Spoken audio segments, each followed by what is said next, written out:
Right, and the person that I have never, in all the years I knew him, ever had an agenda on a personal level. Never. And everybody thought he did. Right. And you read Sefer Arayon, Jewish Idea, and you see it flows straight out of the Torah. It had nothing to do with him. It flows straight out of him. It's him. But everything he learned in the Torah, that's what he was trying to put into effect. Right. And he lived. And you learn it from that Sefer. That's how great that Sefer is. That's correct. It gives the lie that he had anything to do with politics or his own agenda. Right. Because, unfortunately, the memory and the identity, the legacy of Rav Meir Kahane has been distorted through mostly misinformation, disinformation. So let's begin. Okay. This Wall of Fame is the picturesque panorama view of the Gedolei Yisrael, of great leaders of our generation. And they all have a specific task or a unique contribution that they make. You will notice that the one in the middle, the largest picture, is Rav Noach Weinberg. Rav Noach Weinberg, of blessed memory, was my personal Rebbe, and probably the father of the modern Baal Tshuva movement. Eish Torah, he founded Eish Torah, but that's a small part of his legacy. His legacy, Rav Noach's legacy, was today's Tshuva movement en masse is a result of his pushing and concern for reaching out to non-affiliated Jews. Into this fray, Rav Meir Kahane, of blessed memory, was even offered a job by Rav Noach and wanted to work with Kiruv. In fact, Rav Meir Kahane, putting away all the headlines, was an enormous makarev. He had tremendous influence on people to make them from. Story in point. I meet a Rosh Kolel in Ramat Eshkol. A Rosh Kolel. He tells me he was born not from. True story. He says to me, I said, how did you become from? He says, very simple. I went to a major high school for real brains, bookworms, in New York, called the Bronx High School of Science. And Judaism meant very little to me in my life. And one day there was this posters posted all over, placards posted all over the city, all over the school, about Rabbi Meir Kahane is coming to speak here. Of no interest to me. Except, I find that there are a bunch of blacks, a group of blacks, large group of blacks, that are protesting. That did interest me. So therefore I went to find out what all the controversy was about, and I went to hear the lecture. Rabbi Kahane walked into the lecture, didn't say a word, picked up a piece of chalk, walked to the chalkboard and said, if you want to be a good Jew, go to Israel and learn Torah. The moment I saw that, whatever else he said afterwards was irrelevant. I picked myself up and I went to Israel. And today I'm a Rosh Kolel. True story. So, unknown to people is the impact he had upon people in returning to religious values, to religious teachings, to religious practice. The rest of this straighten Rabbi again out so he looks good for the picture. Yeah, okay. He was our Rebbe, one of my Rebbes. Right. The rest of the Wall of Fame includes two of the greatest personalities of the 20th century. The Chofetz Chaim, probably the greatest rabbi of the first half of the 20th century, who fathered the whole concept of people being careful in their speech, and fathered a practicum of Avas Yisrael, of love of Jewry, by keeping people from and making people aware of the hostility and negativity of Lashon Hara. Over here, Rav Moshe Feinstein. Rav Moshe Feinstein, the greatest living rabbi of the last half of the 20th century. The man who probably was the foremost posek, perhaps of the century.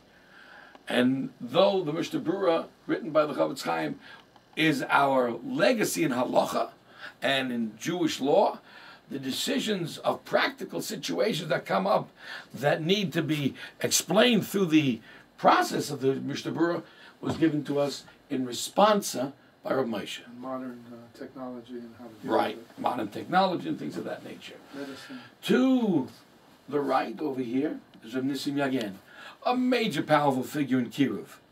Now you might say we're all talking a lot about Kiruv over here. Well, that's true, because I'm a student of Kiruv. I do Kiruv. I live Kiruv. That's been my... What is Kiruv? Kiruv. Reaching out to unaffiliated Bringing Jews. close. Bringing close. Making people come close to the Torah. Getting people to sense that Judaism is a real part of their lives and can make a difference in their lives. Is it proselytizing non-Jews to convert? No, it's proselytizing Jews to become Jews. So, Nusimi again was a major Sephardic figure as well as a major figure in general.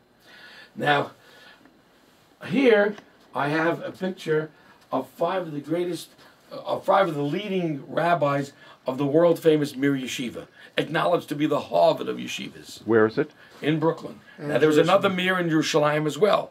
The Mir made a major impact in the early part, or in the mid part of the 20th century, by replanting itself both in Jerusalem and New York, and becoming perhaps the foremost Torah institution throughout the world. And they escaped the Holocaust by getting visas to go to Shanghai. Right. What the Mir Yeshiva did, and what Rav Kalmanovich himself did, was probably the most fantastic and the most heroic and the most successful rescue attempt throughout the Holocaust.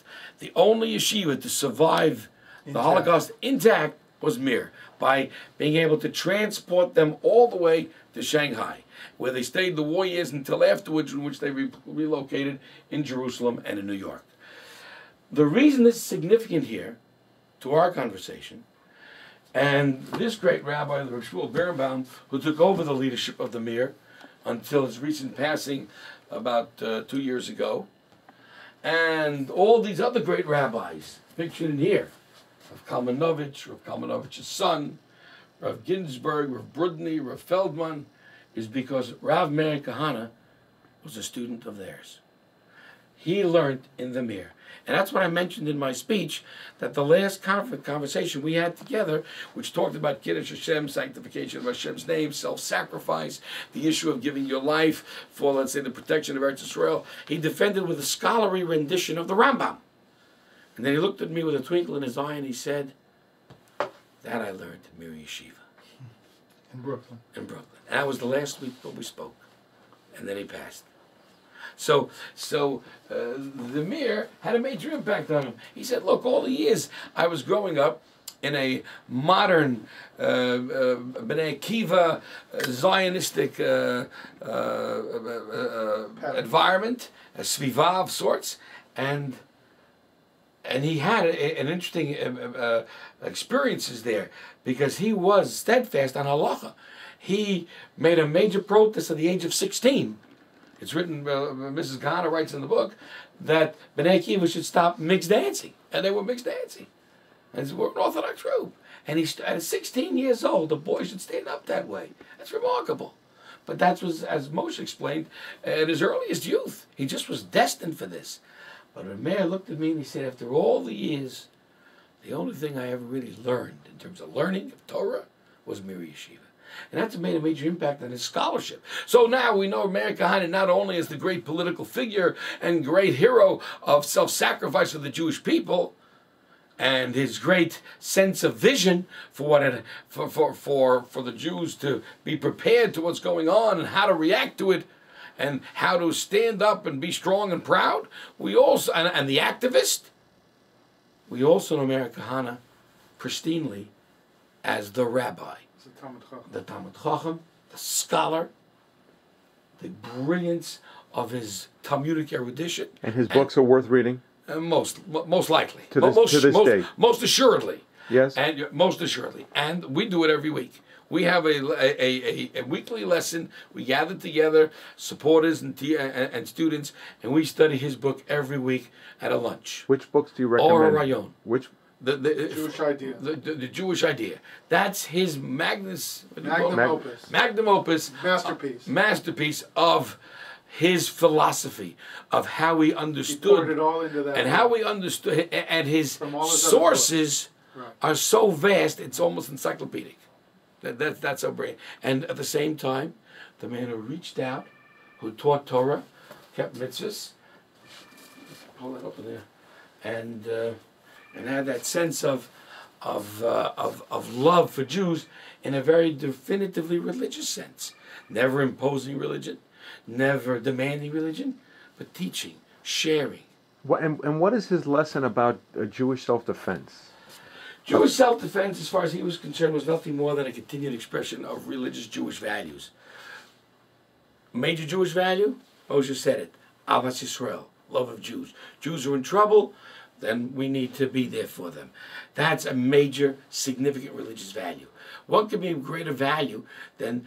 Do not stand idly by your... As the Chaim taught, Brothers. Ahavas Yisrael, love of Jews. And you're the Ahavas verse, Chesed, love of the kindness. verse, you don't stand idly by your brother's blood. You don't ever let a Jew be in a position where the Jew is, his safety is compromised, and you don't stand up for it. It's, if you think about it, He's it's your abhorrent, brother. and it's disgusting that no more than less than a decade after the Holocaust decimated 6 million Jews in the world, said nothing. 3 million more sat in the Soviet prison, unable to practice their religion, denied civil rights, and again, people said nothing, as if they learned nothing from the Holocaust. And the Jews said nothing. American Jews did nothing until he put it on the front pages and made enough protests to make Federation have to respond and start with some Soviet Jewry campaign of their own, as pathetic as it was. And what about those who target Jews today, and that the public sits idly as petrified to be considered racist? We're petrified today, in general, of doing anything. Everything is diplomacy. Everything Political is correctness. Political correctness. Timidity. We can't condemn a major in the United States Army for killing 11 soldiers because he's a Muslim. We don't want to backlashes on Muslims. You know. So it's suicide. We're committing suicide. Today's society is a society that does not stand up for any sense of reality. The concept of American patriotism for America, Jewish patriotism for Jews, is something that is looked upon, frowned upon with derision. We have 1 minute left on left of tape. So what should we do with the rest of the wall? No, just finish speaking. If you could summarize because in man, the Lubavitcher Rebbe, of course, who pioneered outreach, who cared for the downtrodden, for Russian Jewry, for world Jewry. The Lubavitcher Rebbe was clearly in support of Rabbi Kahane. Yeah. The Rebbe stood up strong not 1 inch of what? Of land to be given over to the Arabs in compromise or in any form of treaty whatsoever. Because it's holy land. And it's ours. Bequeathed unto the Jewish people. Bequeathed unto the Jewish people. We are a people who, the land, the uniqueness of the Jewish people is the uniqueness of the land of Israel. The specialness that we were chosen and the land was chosen. And that connects. The Rebbe was the foremost director of outreach activities, and the Rebbe supported Rabbi Kahane. All the Lubavitchers to this day support Rabbi Meir Kahane. And what's the message to the new generation of Kahane?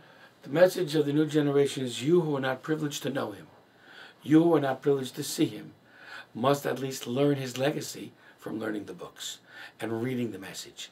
Because there is no one else today, no one, standing up and saying the same thing and teaching the same message.